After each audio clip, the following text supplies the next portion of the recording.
Boa noite, queridos. Boa noite. Graça e paz, que bom estar aqui com os irmãos. Eu fiquei muito emocionado hoje com o Ministério de Louvor. Parabéns, viu, Felipe, o quarteto fantástico aqui, que é das meninas ali atrás, também todo mundo, a Priscila ali atrás. Vamos aplaudir a Jesus por essa equipe maravilhosa, gente. Fiquei muito emocionado mesmo. Deus é bom, glória a Jesus por isso. Parabéns, uma coisa abençoada. Parabéns aqui também, nosso querido também, Alan, que coisa maravilhosa. E eu creio que isso é só o começo, em nome de Jesus. Vão ter mais pessoas entrando logo, logo, né? Em nome de Jesus. Mas, gente, que bom ter você aqui conosco. A minha esposa falou há pouco tempo que quem está nos honrando com sua presença, sejam todos muito bem-vindos. Nós costumamos falar que nós somos uma igreja que não pregamos religião, nós pregamos a palavra de Jesus. E a gente fica sempre muito feliz quando a gente vê pessoas que estão conosco pela primeira, segunda, terceira vez, com esse coração aberto para poder ouvir da palavra de Deus. Isso nos deixa muito contente, porque essa é a nossa missão como família em nome de Jesus, tá bom? Então nós estamos aqui todos os domingos às 18 horas, e também nós somos uma igreja em células. Então nós temos reuniões também durante as semanas, nas quartas, quintas e sábado. Então, se você, porventura, quiser estar em uma dessas reuniões caseiras, me procura no final do culto, eu vou estar na porta para a gente poder conhecer você e também te levar para uma célula dessa em nome de Jesus. Amém, gente? Quem está numa célula aqui, levanta a mão. Quem está numa célula já? Olha que coisa maravilhosa. Quem não está, me procura, que a gente quer te apresentar uma célula maravilhosa em nome de Jesus. Mas eu quero falar com você hoje sobre, diga-se comigo, duas bacias, duas lições. Eu acho que foi o Vitor que me mandou um post um dia desses aí de um pastor, que o tema era só duas bacias. Eu fiquei olhando cara, eu acho que esse tema é legal, eu vou talvez mudar um pouquinho, mas vou ministrar sobre isso aqui hoje. Eu quero falar com você sobre os ensinamentos de Jesus a utilizar de uma bacia, e em contrapartida os ensinamentos de Pilatos, o imperador romano, também usando uma bacia. É interessante que a bacia de Pilatos, ela é uma bacia que carrega uma autojustificativa. Existem pessoas que erram, estão diante de alguns problemas da vida, que elas estão sempre se autojustificando. Não, eu só fiz isso por causa daquilo ali. Não, eu só gritei porque a pessoa encheu meu saco. Não, eu só fiz aquilo, só deu troco porque mexeram comigo. Então existe sempre uma autojustificativa por trás da bacia de Pilatos. Pilatos também a gente observa que ele é uma pessoa que não assumiu as suas responsabilidades. Diante das intempéries da vida, ele jogou para geral. Foram eles, não foi comigo, não sou culpado de nada, vou lavar minhas mãos aqui. Pilatos também demonstra uma pessoa que transfere responsabilidade dos seus erros. Ele não assumiu, olha, ele não teve a coragem, a nobreza de falar o seguinte: olha, eu sou o imperador romano, está sobre as minhas mãos o direito de condenar esse cara, eu vou condenar ele. Não, ele jogou para as pessoas. Pilatos, a bacia dele representa alguém que é egoísta, alguém que constantemente acusa os outros dos seus erros. Em contrapartida, a gente tem a bacia de Jesus, que é a bacia sublime, é uma bacia que simboliza, exprime altruísmo. Jesus, ele não olha para si mesmo, ele olha para os discípulos. Jesus não se auto-justifica dos seus erros. Jesus não procura defender-se a si mesmo. Ele procura abençoar as pessoas. Por outro lado, a ablução, ou seja, o ato de lavar as mãos de Pilatos, nada mais é do que ele olhar para si mesmo. Eu vou defender a minha integridade, vou defender o meu direito. E aí ele condena um homem justo, um homem como Jesus, que não tinha pecado algum. Mas Jesus, por outro lado, ele não quer se auto-justificar. Jesus, ele não olha para as imperfeições dos discípulos. Ele não olhou para os pés sujos, possivelmente com o chulé daqueles 12 homens. Não olhou para aquilo ali. Ele não olhou para o pecado da pessoa. Ele olhou para a simplicidade daqueles homens e quis de alguma forma limpá-los. Isso aqui é um exemplo maravilhoso. Mas eu quero ler com você dois textos que são os textos nevrálgicos de hoje. Veja comigo, por gentileza, no telão. Vamos estar começando com o livro de São João, capítulo 13, os versículos 4 e 5, diz o seguinte. Agora, para quem não sabe, eu tenho também uma TV aqui de frente, olha, posso olhar para cá e para cá, que coisa maravilhosa, né? Vou olhar para cá agora para ficar mais bonito. Diz assim o texto: assim levantou-se da mesa, tirou a capa e enrolou uma toalha na cintura. Depois derramou água numa bacia e começou a lavar os pés de seus discípulos, enxugando-os com a toalha que estava em sua cintura. Vou para o próximo texto, o texto mateano, Mateus capítulo 27, versículo 24, diz o seguinte: Pilatos viu que nada adiantava insistir e que um tumulto se iniciava. Assim mandou buscar uma bacia, por isso que o tema é 2 bacias, 2 lições, lavou as mãos diante da multidão e disse, abre aspas, estou inocente do sangue deste homem, a responsabilidade é de vocês. Coloque a sua mão sobre o seu peito e diga assim comigo: Espírito Santo, o meu coração e a minha mente estão abertos à tua palavra.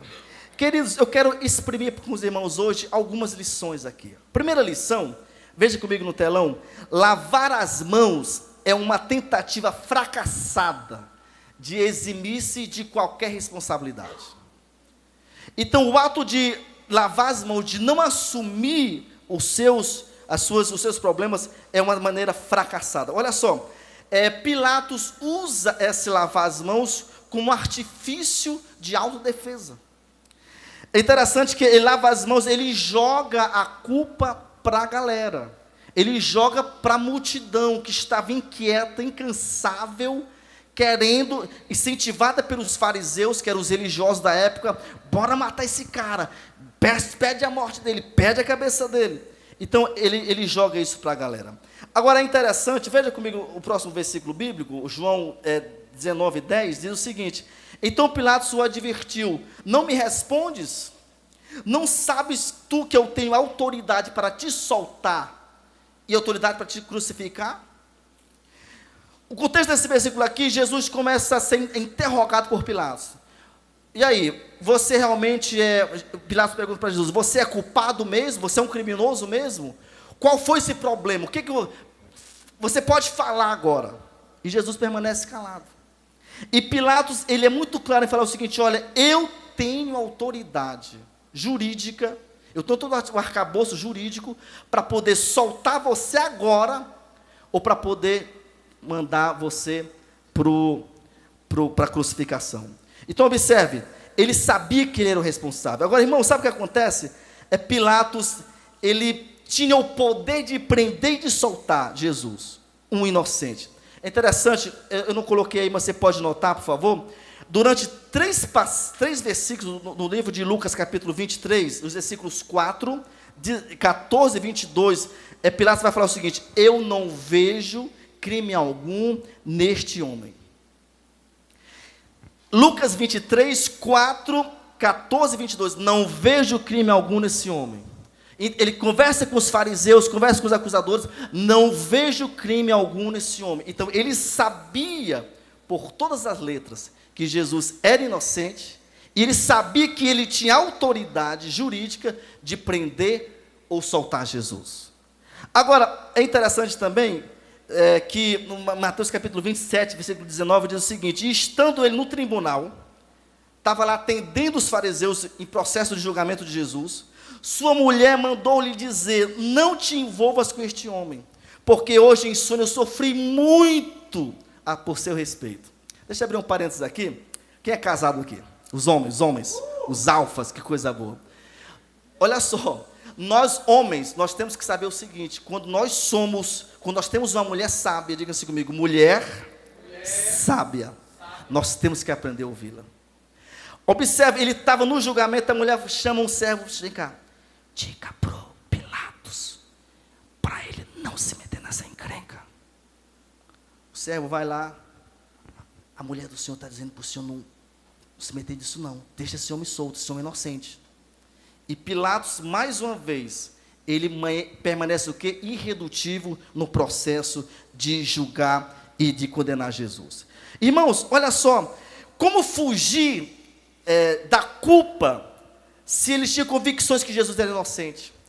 A pergunta é como conciliar o inconciliável? Porque Pilatos tinha certeza que Jesus era inocente. Olha só, quando você vai ler, a gente não vai conseguir ler aqui agora, mas Mateus 27, de 20 a 26, ele sabia que ele não poderia desagradar os judeus, os religiosos. Mas Lucas 23, 20, a Bíblia também fala que ele queria soltar Jesus. Então, olha só o problema de Pilatos. não quer desagradar as pessoas e quer soltar Jesus. Eu aprendi algo interessante, diz que o pássaro que fica em cima do muro se molha dos dois lados. Eu não consigo. A Bíblia diz o seguinte: ou eu sirvo a Deus, Mateus 6,24, ou eu não sirvo a Deus. Ou eu agrado a Deus, ou eu não agrado a Deus.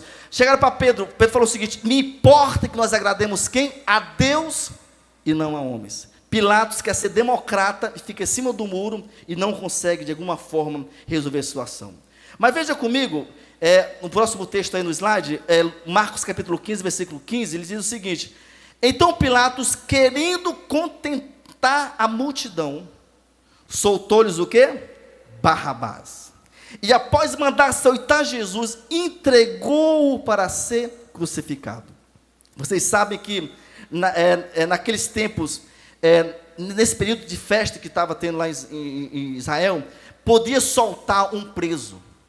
E agora o X da questão é o seguinte: olha, solta. Quem foi Barrabás? A gente não tem tempo muito aqui para falar, mas Barrabás era um tipo de revolucionário, um tipo de político que alvoroçava a multidão, gerava desgaste para o governo, para a população de modo geral. Estava preso aquele ativista político e agora foi solto para quê? Para que pudesse prender Jesus. Ou um ou outro. Mas veja algo comigo interessante, irmãos, que isso aqui é muito forte, porque é muito fácil a gente reprovar Pilatos hoje. É muito fácil a gente olhar para mim e falar o seguinte: esse cara errou, esse cara fez uma pisada na bola. Mas sabe de uma coisa? Muitas vezes nós também estamos lavando as mãos dentro da igreja. Muitas vezes eu estou... Como é que eu lavo as mãos?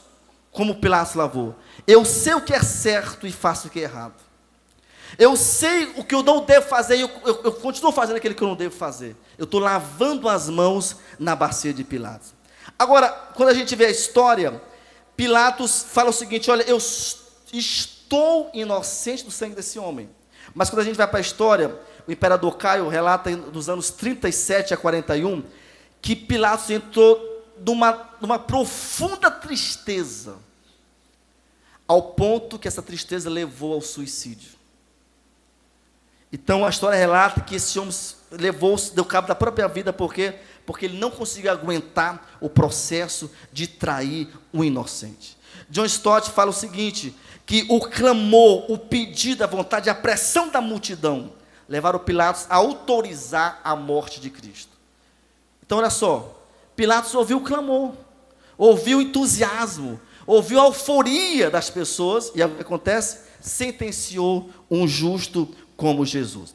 Agora, antes de sentenciar, a Bíblia relata em Mateus 27, 25, que aquela multidão instigada pelos religiosos falava o seguinte: caia sobre nós o sangue desse inocente, sobre nós e sobre nossos filhos.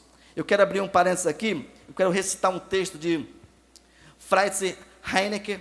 Ele falou o seguinte sobre essa questão dos judeus pedir que caia o sangue sobre eles mesmos. Ele diz o seguinte, abre aspas: jamais foi dita uma maldição horrenda, e jamais uma maldição se cumpriu de uma maneira tão terrível. Ele continua: se aqueles que proferiram naquela manhã na fortaleza de Antônia pudessem ver 40 anos na frente, o sangue teria se congelado nas suas veias. Mesmo antes do cerco de Jerusalém, jorrava sangue torrencialmente no país. Ele continua: no ano de 66, ele diz que foram trucidados 20 mil judeus. Lembra? Caia sobre nós, sobre os nossos filhos, o sangue desse homem.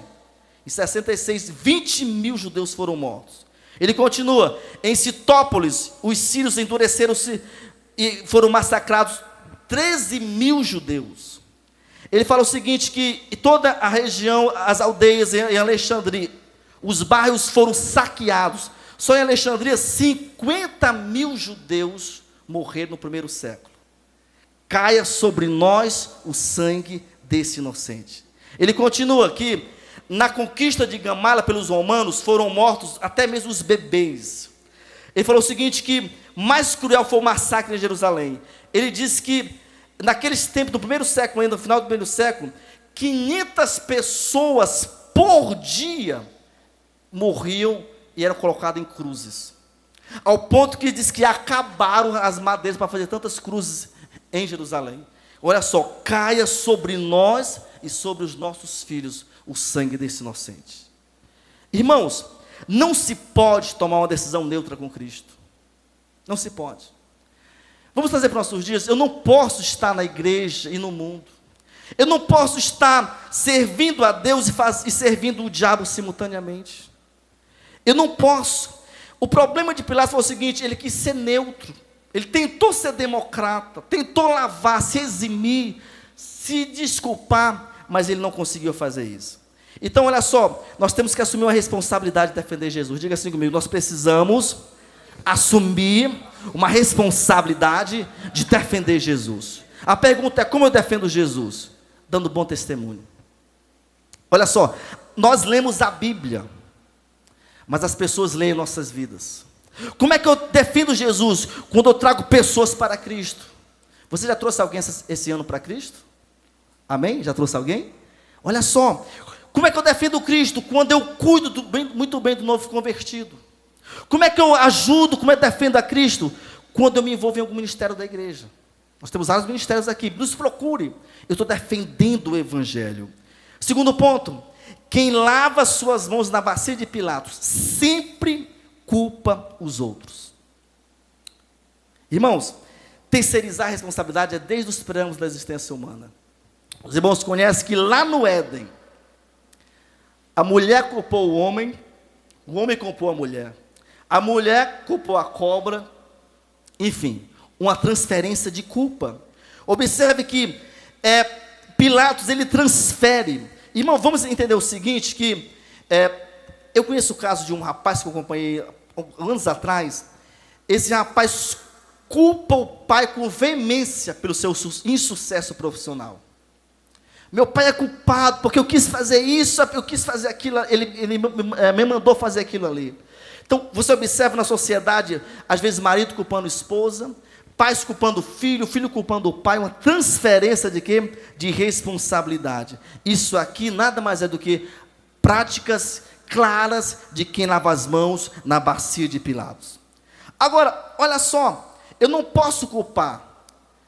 Tem pessoas que culpam o governo. Ah, porque o governo fulano de tal, eu quebrei minha empresa. Pois é, você quebrou, mas o seu vizinho que tem o mesmo ramo não quebrou. E aí, como é que você justifica isso aí? Foi o governo mesmo ou foi você? É interessante que, irmãos, nós temos que entender que Pilatos jogou para a população a responsabilidade do assassinato de Jesus. Vamos entender algo? Nós temos aqui um jurista, meu querido Washington, levanta a mão aqui, Washington, por favor. O Washington é jurista há 36 anos ou mais, né? E ele sabe, como também todo mundo sabe aqui, pelo menos a maioria deve saber, que em um ato de julgamento, o juiz ele vai ouvir o réu, ele ouve o tribunal de júri, ele ouve a promotoria, ele ouve os advogados, e cabe a esse juiz dar a sentença que ele interpretar com mais coerente. Estou correto, Washington? Mais ou menos isso, cabe a ele.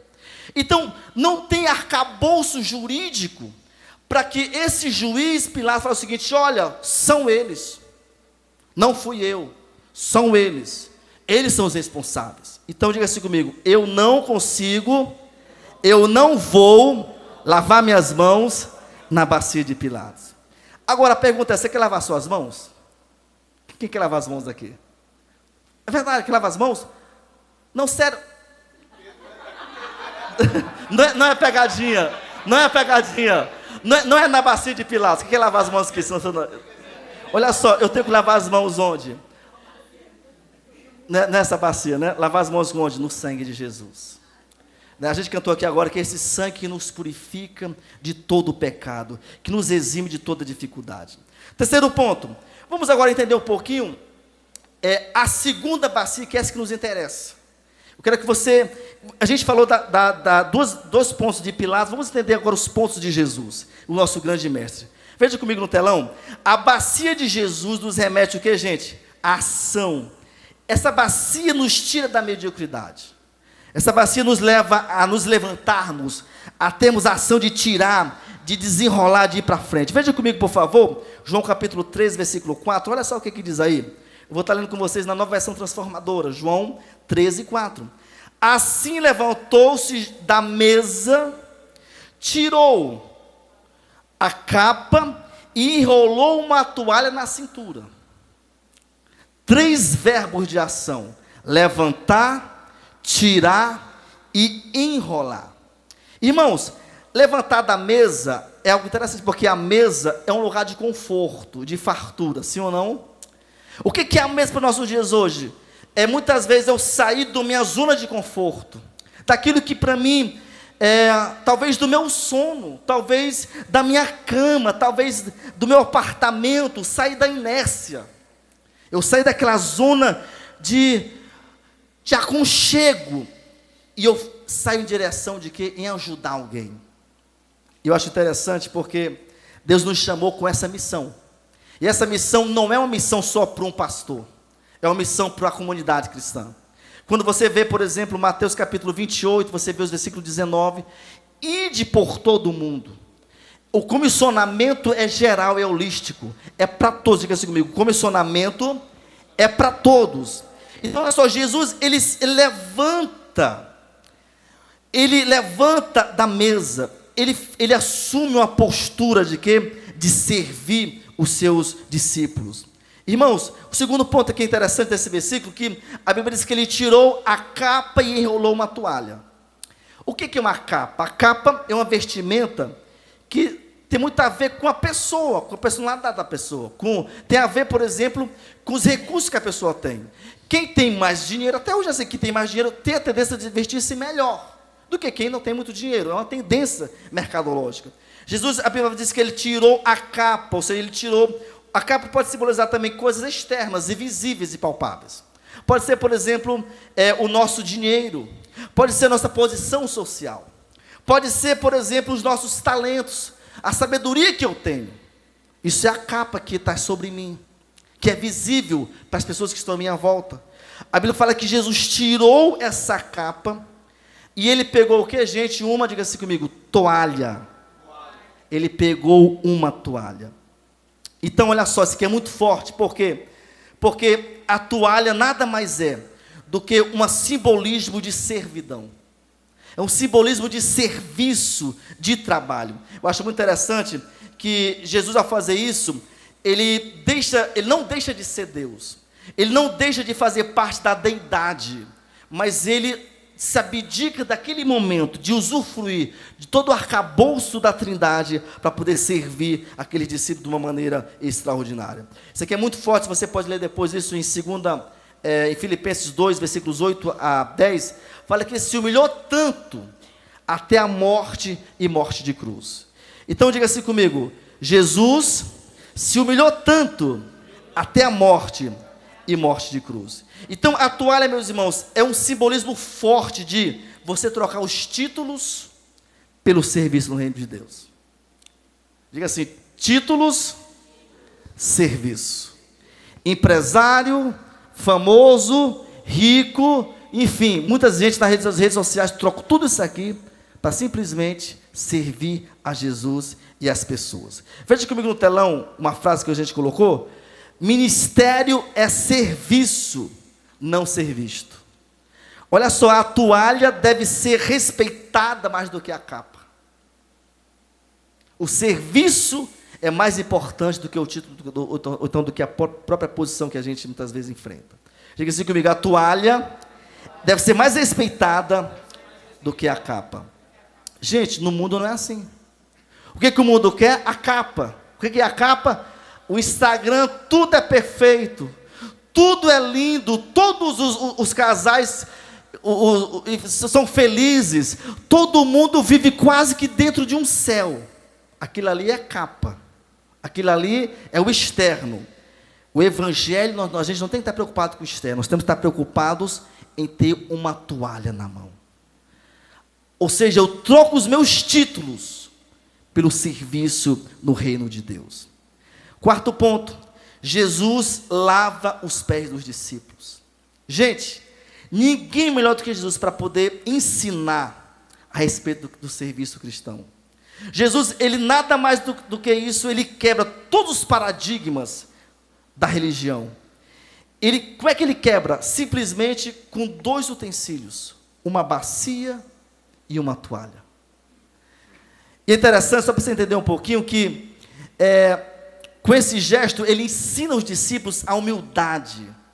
Se você não sabe, naqueles tempos, era muito comum em Israel, toda vez que recebesse alguém em casa, um convidado, tinha-se um servo, e esse servo, ele era para quê? Só para lavar os pés dos seus convidados, dos convidados do anfitrião. Lavava os pés, enxugava. Geralmente quem era um servo inferior.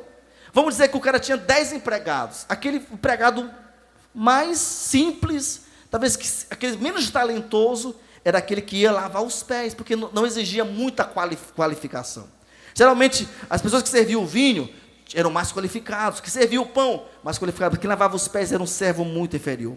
Jesus chega naquela mesa antes da ceia, e ele observa que os discípulos estão com os pés sujos, e observa que nenhum dos seus discípulos lavaram os pés uns dos outros.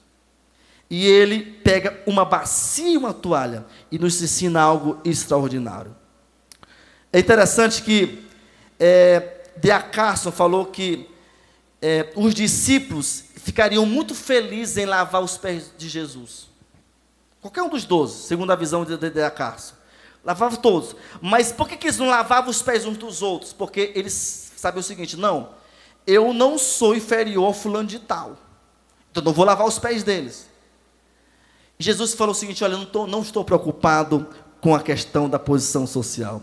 Mas é muito forte, irmãos, porque aqueles discípulos eram pessoas orgulhosas. Por exemplo, se você for ler Lucas capítulo 22, dos versículos 24 a 30, a Bíblia vai relatar que eles estavam brigando entre eles. Quem vai ser o maior? Lá no céu, quem vai estar do lado direito de Deus? Quem vai morar na melhor mansão? Quem vai ser o cara mais top lá? Quem vai ser o vice de Jesus Cristo? Olha a briga dos caras. Quem ia ser o maior? E Jesus falou o seguinte: olha, quem quiser ser o maior lá, precisa ser o menor aqui. E com uma simples bacia, uma simples toalha, ele nos ensina que é importante a humildade. William Barclay falou o seguinte, que o mundo se encontra cheio de gente que está de pé sobre a sua dignidade, sobre os seus títulos, sobre o seu dinheiro, sobre a sua posição social, sobre a fama, quando deveria estar ajoelhado aos pés dos seus irmãos. Forte, né? Quer fazer um print para jogar no Instagram aí? Muita gente que está em pé, nariz empinado. Não abaixo, que nem diz a minha avó, não abaixo a crista não. Estou em pé aqui. Hoje ele fala o seguinte: você tinha que estar de joelhos. Não é um joelho. Jesus ficou talvez de joelho literalmente mesmo, para poder lavar. Mas esse joelho hoje, esse ajoelhar, se fala de quê? De humildade. De olhar para as pessoas como superiores a nós. De amar essas pessoas, de servir elas. Agora, eu quero elencar com você algumas... Primeiro, o que é lavar os pés de nossos dias hoje? Eu quero dar alguns conselhos aqui para você. Lavar os pés nada mais é do que servir as pessoas. Diga assim comigo: quem não serve, não serve. Mais uma vez, quem não serve, não serve. Lavar os pés é servir. Lavar os pés é ouvir as pessoas. Qual foi a última vez que você ouviu alguém? Ouvir a pessoa fala os problemas dela, fala das lutas dela, você está ouvindo a pessoa. Isso é lavar os pés. Lavar os pés nada mais é do que suportar uns aos outros. Paulo vai falar em Romanos, capítulo 14, versículo 1, salvo engano, que nós que somos fortes devemos suportar as debilidades dos fracos. Isso é lavar os pés. O que é lavar os pés? É colocar o interesse do outro em primeiro lugar. Em casa, o que é lavar os pés? Muitas vezes é ajudar a esposa. O que é lavar os pés? É ajudar o filho ajudar os pais. O que é lavar os pés? Muitas vezes é ajudar alguém financeiramente. Às vezes a gente fala assim: Deus te abençoe, joga tudo na conta de Deus. Deus fala o seguinte: rapaz, que tanta coisa que eu tenho que pagar, todo mundo só colocando na minha conta aí. O que é lavar os pés? Os irmãos vão sair daqui a pouquinho, vocês vão estar vendo aqui do lado, bem no corredor mesmo, cestas, para que a gente poder o quê? montar cestas bem generosas, não é isso, Débora? Levanta a mão, Débora, por favor, que é a nossa líder aqui do Ministério de Amor e Ação, para poder ajudar as pessoas. Nós queremos comprar as pessoas? Não! Nós ajudamos, inclusive pessoas que não são da igreja, porque nós queremos o quê? Lavar os pés das pessoas. O que é lavar os pés? É orar uns pelos outros. A minha pergunta para você: você tem orado pelo seu cônjuge? Você tem orado pelos seus familiares? Você ora pela sua célula? Você ora por essa igreja? Lavar os pés é orar pelas pessoas. Lavar os pés também pode ser, gente, por exemplo, dar uma carona para alguém. Sujeito tem carro, fez só ele, eu já vi em outras igrejas, o cara vai sozinho, tem 4 vagas. Ele passa a ver os irmãos da igreja de ônibus, e nem passa assim, você quer uma carona? Lavar os pés é isso, gente. Lavar os pés pode ser, por exemplo, você pagar a inscrição de um jovem para ir para o Diflem, para o nosso Diflem em fevereiro. Lavar os pés pode ser você, por exemplo, ir no hospital, orar por alguém. Diga assim comigo: Jesus, me ensina a lavar os pés das pessoas. Irmãos, de uma maneira muito clara, nós entendemos que a revolução da bacia e da toalha nos ensina que o serviço cristão exige iniciativa, humildade e obediência. Como é que eu vou ser útil na casa de Deus? Quando eu tenho uma iniciativa. Ninguém mandou Jesus lavar os pés dos discípulos. Por que ele lavou? Porque nenhum dos discípulos se prontificou em ter as práticas normais de um bom anfitrião. Então isso é muito forte. Eu quero citar um exemplo para vocês. Nós temos nosso pastor Paulo Jeff, nosso pastor internacional da nossa igreja, é presidente desde 1994 da nossa igreja, no Brasil e no mundo. Eu me lembro que anos atrás, eu morava em Santarém, acho que foi em 97 isso, e lá a gente recebia os irmãos que vinham dos interiores, vinham dos planaltos e dos ribeirinhos, no acampamento da igreja chamado Shalom, para poder ter 3 dias de muita oração, de ensinamento, era um tipo de conferência. E eu lembro que antes da gente ter esse evento, eu vi o pastor Paulo Jeff de joelhos, lavando o banheiro dos auditórios para receber os seus obreiros. Um homem presidente de uma igreja, daquele tempo já era gigantesca no Brasil, um homem rico, um homem que tem uma posição altíssima, tirou a capa, pega-se a toalha e serve o evangelho. Irmãos, nós precisamos aprender muito com isso. Eu quero te fazer uma pergunta. Essa pergunta é muito simples. Que bacia nós temos usado na vida? A de Pilatos ou a de Jesus? Eu não posso falar para ninguém de vocês aqui. Eu só posso olhar para dentro de mim e falar: Jesus, tenha misericórdia de mim. Eu sou um sujeito que eu decido lavar minhas próprias mãos, ou seja, me autodefender, me eximir das minhas responsabilidades, fugir da responsabilidade, me auto-justificar. Eu sou aquele que esqueço tudo isso e falo o seguinte: não quero saber disso, eu quero assumir os meus erros, eu quero servir Jesus, quero servir as pessoas. Eu quero que você entenda comigo, nós nos escondemos por trás da multidão, nós servimos as pessoas. Pilatos se escondeu por trás da multidão. Olha, irmãos, se fosse hoje, eu penso que Pilatos mandava convocar toda a sua equipe de mídia. Chama todo o pessoal da mídia aí. Botava as câmeras, tudo bacana. 1, 2, 3, ao vivo, uma live, pronto. Traga a bacia. Eu estou aqui ao vivo nessa live, estou lavando as minhas mãos, porque eu não quero me responsabilizar-me pela vida desse homem. Isso que Pilatos fazia se fosse no dia de hoje. Mas Jesus fez o contrário. Ele não se eximiu, ele serviu as pessoas. Olha só, a pergunta é: nós culpamos os outros ou nós assumimos as nossas responsabilidades pelas nossas decisões? Deixa eu te falar algo. Para de culpar as pessoas.